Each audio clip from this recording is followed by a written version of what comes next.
gonna do a quick full moon shadow work reading. This was inspired because recently I received the Literary Witches Oracle and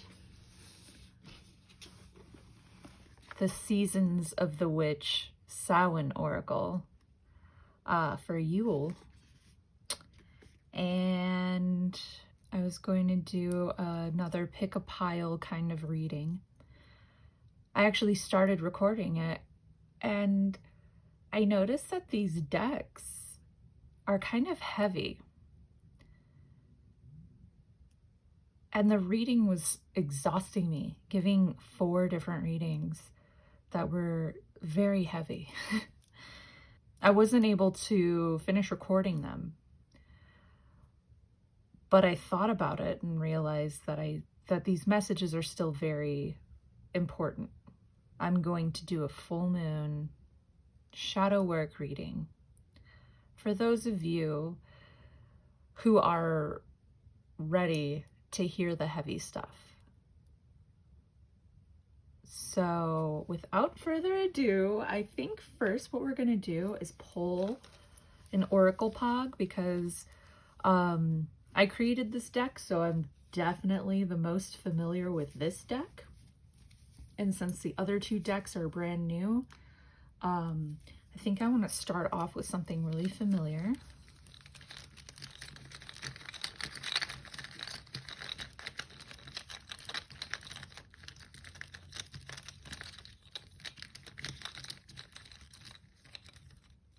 All right. Judgment. Awesome. Perfect. Okay. And then let's start with the Literary Witches Oracle. This deck is gorgeous, by the way. For those of you who have seen my art and a lot of the newer art that I've been producing, I put a lot of hands in my art. And I noticed this deck and the Seasons of the Witch are both handsy, just like me. And maybe that's why I was drawn to them. Okay, so Literary Witches Oracle. This is a full moon shadow work reading. We got the Judgment Pog. It's definitely kicking off. Judgment to me is about stepping through the threshold. So I think this is taking the direction of what is keeping us from stepping through the threshold. And there's always a shadow. There's always something that we either haven't quite pinpointed yet or we're refusing to look at it that we need to do some work with. Okay. Apple. Sexy. It's a black apple too. All right, let's see what this says. I'm going to read from the book. Apple, the senses, hunger, sex. Let's draw another Literary Witches Oracle because they have some in here that this one's really vague, and they have some in here that have really deep descriptions.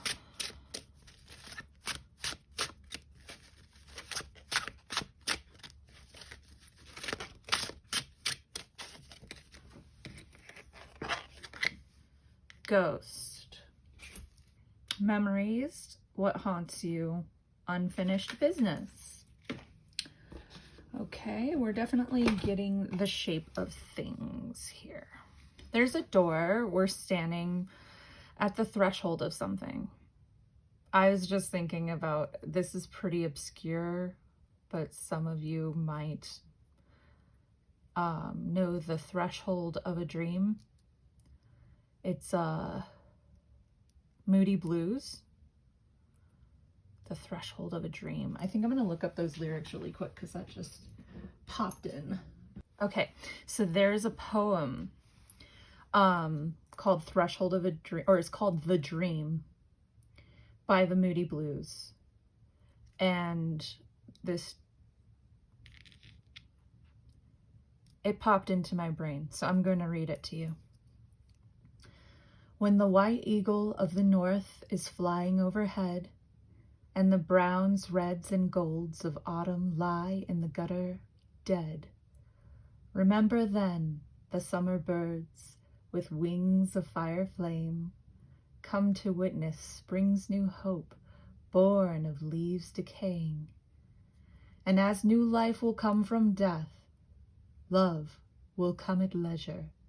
Love of life, and giving without measure, gives in return a wondrous yearn for promise almost seen. Live hand in hand, and together we'll stand on the threshold of a dream. That was great. And that's talking about the natural course of time. I actually have the snail shell here.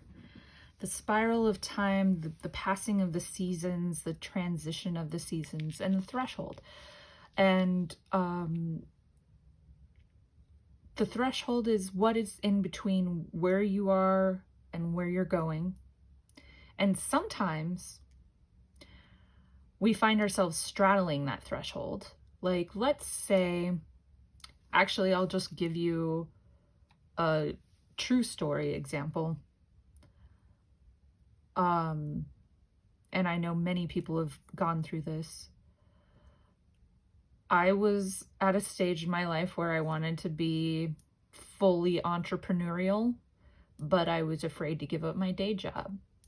So I was working for myself and working for somebody else, and just kind of straddling both worlds. And it took, I actually received many messages about this that told me, as long as I continue to keep one foot in one world and one foot in the other, I'm telling the universe that I don't want to fully jump in.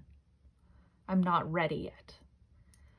And what it takes is for me to fully jump in, to fully cross that threshold, to fully step both feet into the place that I want to be in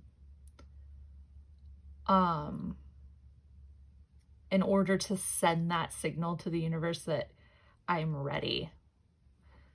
So let's pull a Seasons of the Witch Samhain Oracle. And I know Samhain's in October. Again, look, hands. And a full moon. Happy full moon, everybody. Let's pull one of these and see what it has to say about what we're talking about. Because right now, it got down to thresholds. It got down to thresholds. It got down to something that we're hungry for and something in the past. So I'm actually going to position our cards thusly, because our threshold is standing in between something that we haven't been able to let go of yet and something that we are hungry for.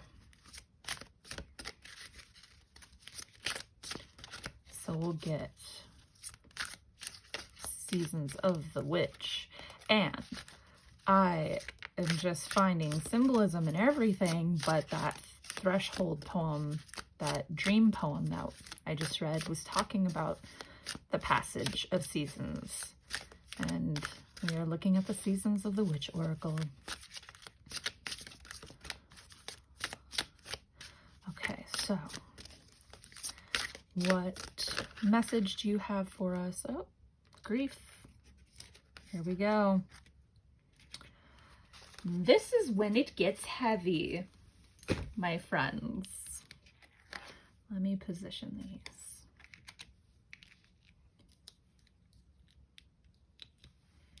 In a way. grief. And it's number 20. And judgment is number 20 of the tarot. So let that sink in.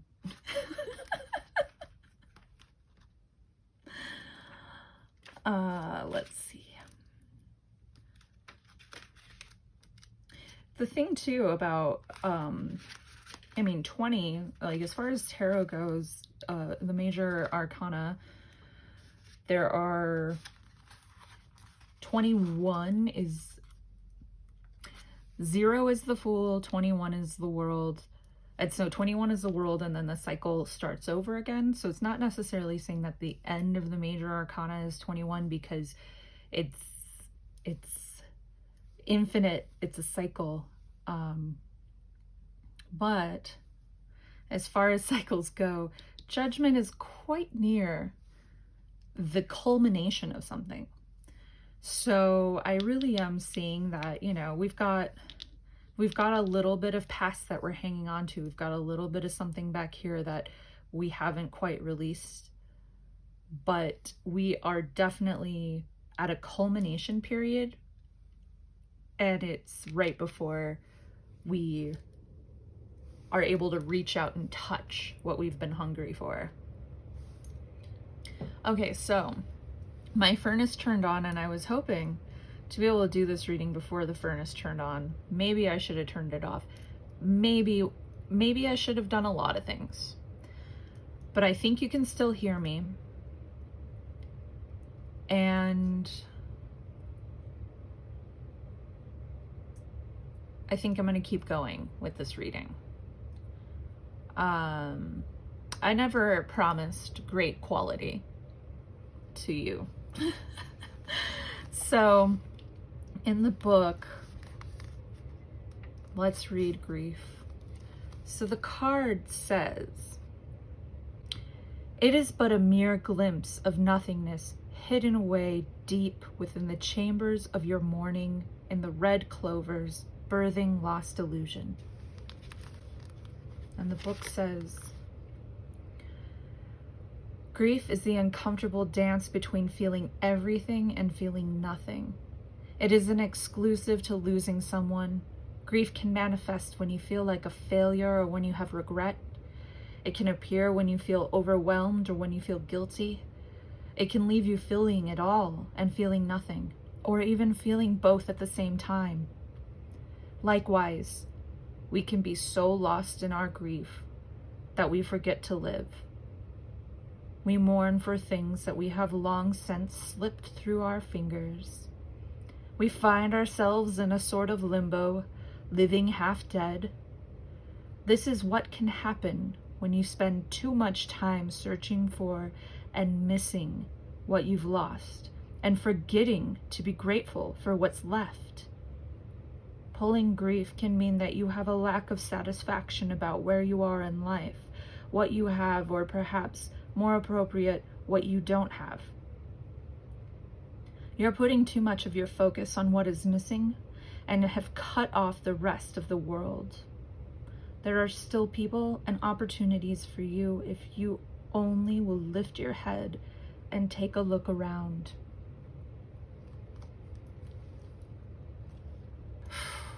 Okay, it is heavy. All right, everyone. I am taking deep breaths. Why don't we all take some deep breaths together? Because our breath is magic. Our breath is magic. So, at your own pace, take a deep, deep, deep, deep, deep, deep, deep breath. Breathe it into your belly. Breathe it into your lungs. Fill it all up. And let it go. Just sigh it out. Just let it go. And you can continue to take those deep breaths as long as they continue to feel good to you. Ooh. Okay.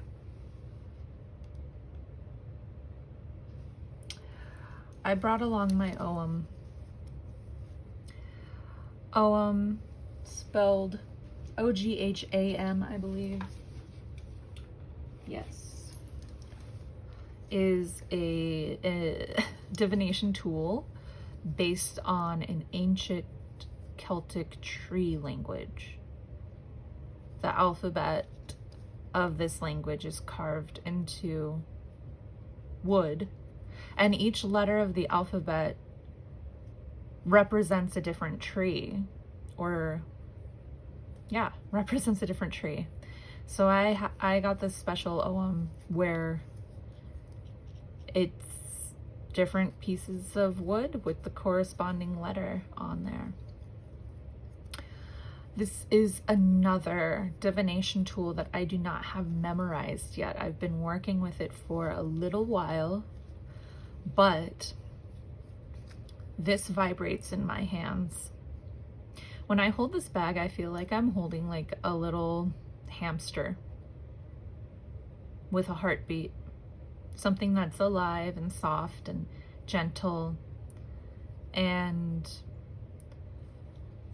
we're going to draw one of these OM while I talk about what we've already pulled. Something that really clicked with me recently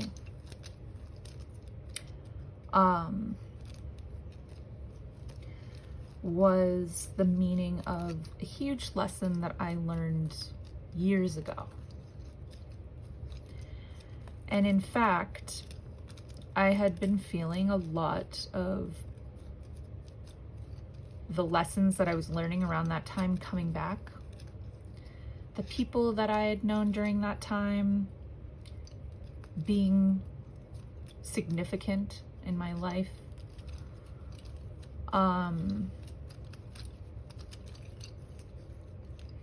And what had happened, and this is actually quite interesting because I gave the example of crossing a threshold. You know, this reading is a general reading, but of course this message is also for me. And I'm going to tell you how I am personally taking this message, but it can apply to your life in a different way, or maybe it doesn't apply to your life at all. But I feel like we're all grieving. We're all moving on. We're all wanting or wishing that we could move on. So here I am in my very spiralic way, trying to tell you. Years ago, I was in a relationship with somebody that I worked with. And the job was not going great. The relationship was not that great either. And I finally got to the place where I was ready to let both of them go. And I moved on. And all of a sudden, well, there was a month where I was really, really sick. And then I got closure with the relationship. And 2 weeks after, I started getting all these Etsy orders. This is back when I made crochet baby booties that looked like nice Nike Air Mags. So anyway, I knew something, you know, maybe the cards I drew or the messages that I was receiving at the time eventually got me around to realizing that I had to give up that relationship before I could receive the boom in business. And I kind of accepted it as like, well, you know, my relationship, it was kind of related to money, but I didn't think it really was all that related to money. I kind of thought of those things as being separate entities and just saying, well, I guess sometimes, you got to make room in your life for something else, and it might not make sense how those two things connect, but you got to make room. I was trying to explain it that way, and I was just kind of going with this. Sometimes it doesn't make sense how those things connect, or everything is connected, and that's why it makes sense. It's just because everything's connected. Even though they might not be in the same category, everything's connected. But recently, I received the message that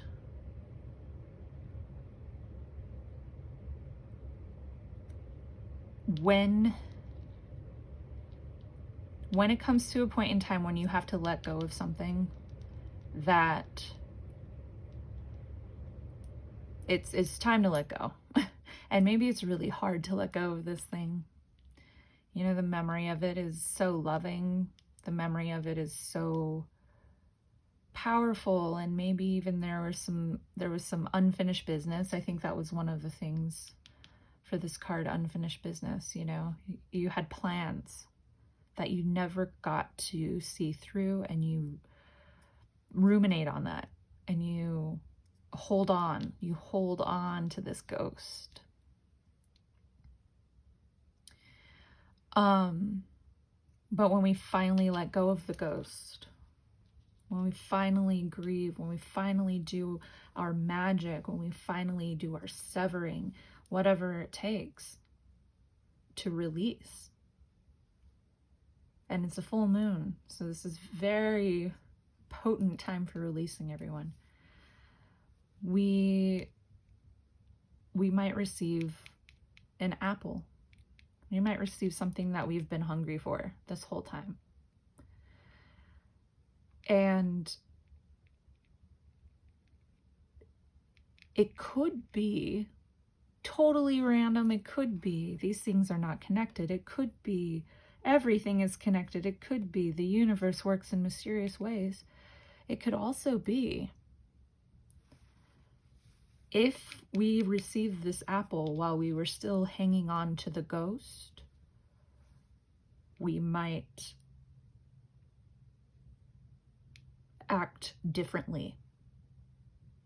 We might, let's say, for my example, if I had started making a bunch of money while I was still in that relationship, I might spend a bunch of that money on this person.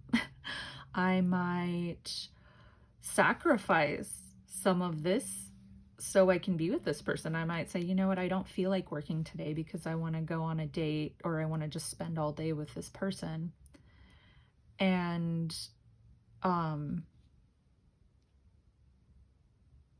then that's telling the universe that I don't really want that apple, that I'm not ready to eat that apple down to the core. So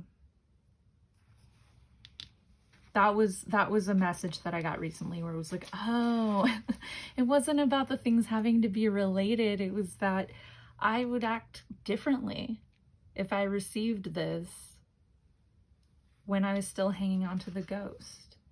So I drew this Ogham. I'm going to read from the book. And this is from Ivy or Gort. Let's see. Other names, I'm just going to read these because they're cool. Creeping Jenny, Lizzie Run Up the Hedge, and Alehoof. Ooh, I like Alehoof. Ooh, Alehoof.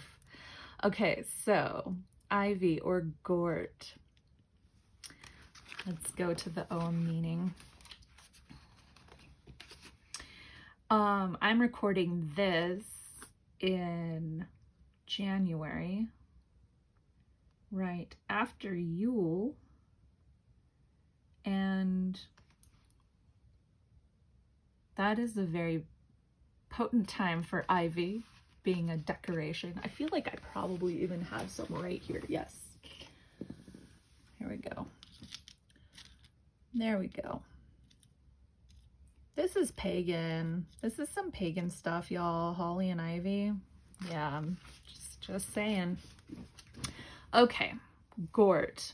As an Ogham, Gort indicates that good support is available, and it reminds us that none of us were ever meant to be isolated or removed from the loving ties that connect us to others. Its spiral form reminds us of our soul's journey through infinity and the balance between the self and all, whole, collective, infinite. The ivy cautions us against holding on too tightly and smothering others. We are reminded that we are all safe to go with the flow. It teaches that love and connection are our greatest gifts, sacred to the gods of revelry and the wild. It reminds us of our natural selves and inheritance to find our place among our people and the universe as a whole, sacred to the goddess of the moon. It also reminds us of her gentle, all-embracing side that understands the subtleties of the human journey. We are reminded to view ourselves and others with compassion. None of us ever fully comprehends the true mystery of life. It is a journey without end, a question without an answer. All we can do is appreciate the effects of the unknown and the unknowable upon us and value ourselves and each other as humans who are being and becoming rather than finished.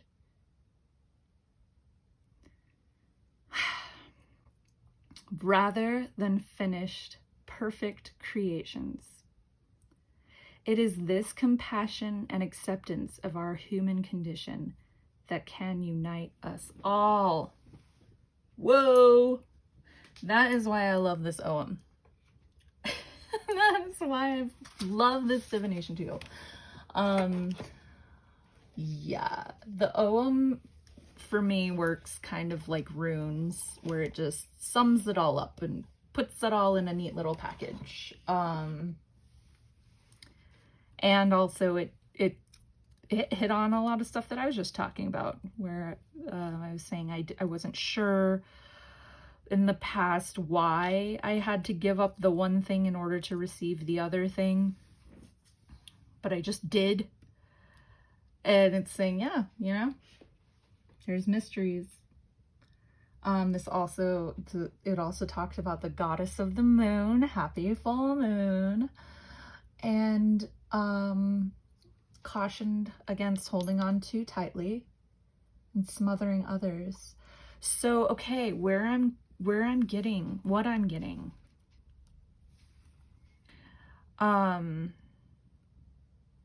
We aren't letting go of this ghost. We aren't fully releasing this ghost because we are afraid of what our lives will be without it. We are afraid that if we let this go, we're never going to be able to experience something like this ever again.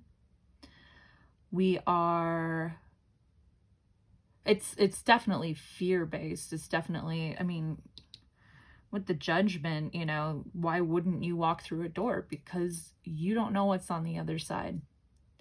There's fear. There is a quote that I don't know the exact verbiage, but it's, "The cave you fear to enter most contains the treasure you seek." Yeah, we, of course we're afraid of the unknown. It's the unknown.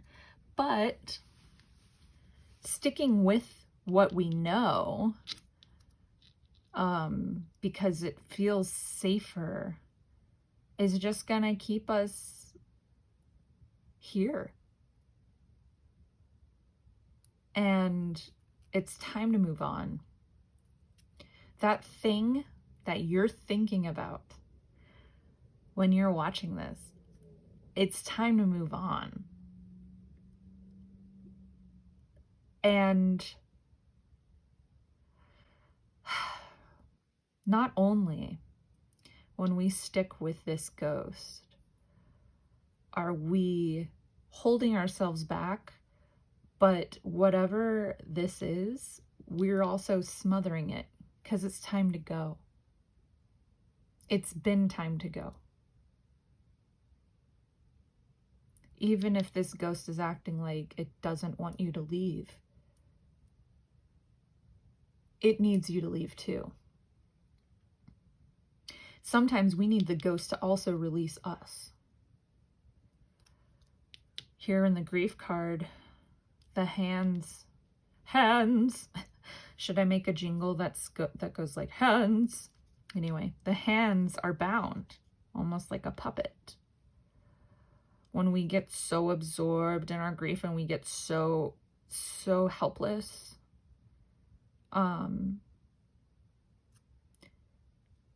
eventually other things are able to control us, or we're controlled by the grief. Yeah, this ghost is holding you back from your apple, from the thing that you're hungry for, from the great reward, from the thing that you've been dreaming about. Because this dream, you are worthy of this dream coming true. The universe has been working with you to make this dream come true. It's gonna happen, but you gotta make sure you don't have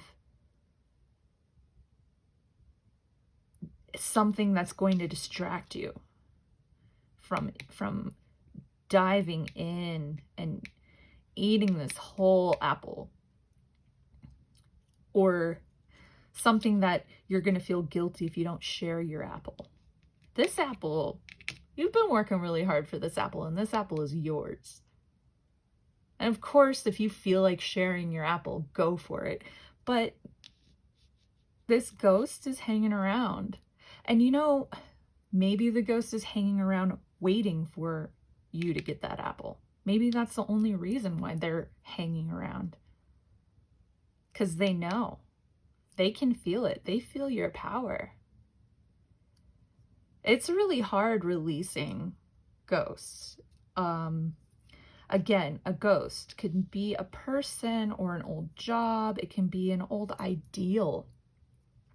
It could be a religion. It could be a physical expression. Something that you've been holding on to that it's time to let go of. It could be an identity. And this is something that you've already known for a while, that you're not really feeling it. You don't really want to be around this anymore, but you've been keeping it around because it feels safe, because it feels normal, and because you don't have to have any conversations. You don't have to have any conflict. So yeah, it's time to let go. But also, since we got the Judgment as the theme, Pog, it still is that threshold. But all of these beautiful people are ready to welcome you when you are finally ready to release. And here we go. It's a full moon. So even if you're not fully ready tonight to release this ghost, you can maybe begin that process by releasing something, or even asking for the full moon to help you with releasing. I'm ready to talk about releasing this ghost. I'm ready to think about releasing this ghost. I'm ready to release this ghost. Do a fire ritual tonight. Be safe. I don't want anybody getting hurt or burning their house down and then saying, Moon Pumpkin told me to set a fire. Be safe. If you don't know how to be safe with fire, find an adult. You know, and burn something. Write down what you want to release. Write down what the ghost is. Write down the reasons why you can't let go of the ghost yet, and burn it. Start that process. Start that release. You know, I feel like that's pretty good. That's a lot of information, and again, you know, it is kind of heavy. So we don't really need to get on to too much more. But this, you know, this Ivy Ogham, I really loved that. That was a nice finisher. And I picked up on so many different messages while I was reading that. You got a lot of spoken word from me tonight. I highly recommend rewinding and going to the dream poem and the Ivy Gort divination meaning, and listening to those again. Happy full moon. I love you. I'm Moon Pumpkin. Thank you.